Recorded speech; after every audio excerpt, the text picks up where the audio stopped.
Hi friends, welcome to Vanida family రుచులకి స్వాగతం సుస్వాగతం. ఎవరైనా నా ఛానల్ కొత్తగా చూస్తున్నట్టయితే ప్లీజ్ సబ్స్క్రైబ్ చేసుకుని పక్కనే ఉన్న బెల్ ఐకాన్ని క్లిక్ చేయండి. ఈరోజు నేను చూపించబోయేది ఏంటంటే హెయిర్ ఆయిల్ని ప్రిపేర్ చేసుకుందామా. ముందుగా కొబ్బరి నూనె అయితే స్టవ్ మీద పెట్టుకుని వేడి చేసుకోవాలి. వేడయిన తర్వాత మందారాకులు ఉంటాయి కదండి, అవైతే నేను ఒక 10-15 దాకా తీసుకొని ఈ నూనెలోకి అయితే వేసుకున్నాను ఫ్రెండ్స్. కరేపాకు ఉంటుంది కదా, కరేపాకు కూడా 4-5 రెబ్బల్ని వలుసుకొని ఇలాగా నూనెలోకి వేసుకొని మరిగించుకోవాలి.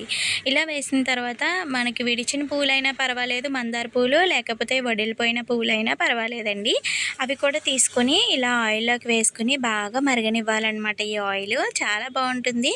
నేను చిన్నప్పటి నుంచి కూడా ఈ ఆయిలే వాడుతున్నాను ఫ్రెండ్స్. నా జుట్టు ఈ మధ్యనే ఊడిపోవడం మొదలుపెట్టింది, కానీ ముందులో అయితే చాలా దృఢంగా అందంగా ఉండేదన్నమాట జుట్టు అనేది.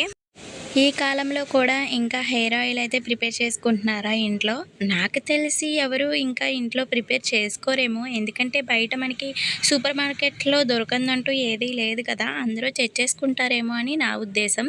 ఇంకా తయారు చేసుకున్నట్లయితే చాలా దృఢంగా మన జుట్టుని మనం ఊడిపెక్కకుండా చక్కగా న్యాచురల్గా ఉంచుకోవచ్చు. ఇలా కనుక హెయిర్ ఆయిల్ ప్రిపేర్ చేసుకుంటే కనుక చాలా బాగుంటుంది.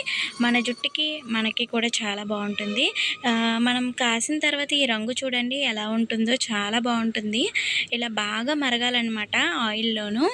నేను చూపించిన ఆయిల్ మీలో ఎంతమందికి నచ్చింది కామెంట్ చేయండి. అలాగే చిన్నప్పుడు ఇలాంటి ఆయిల్ ప్రిపేర్ చేసుకుని ఉన్నారా? కామెంట్ చేయండి.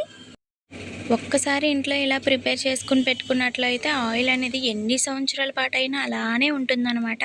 అలాగే జుట్టు కూడా రాలిపోకుండా ఉంటుంది. నాకైతే చాలా బెస్ట్ అనమాట, ఎందుకంటే నేను చిన్నప్పటి నుంచి ఈ ఆయిలే యూజ్ చేస్తున్నాను. ఈ వీడియో మీకు నచ్చినట్లయితే లైక్ చేయండి, షేర్ చేయండి, అలాగే కామెంట్ చేయండి. ఇంకా మన ఛానల్ ఎవరైనా కొత్తగా చూస్తున్నట్టయితే ప్లీజ్ సబ్స్క్రైబ్ చేసుకోండి. బాయ్.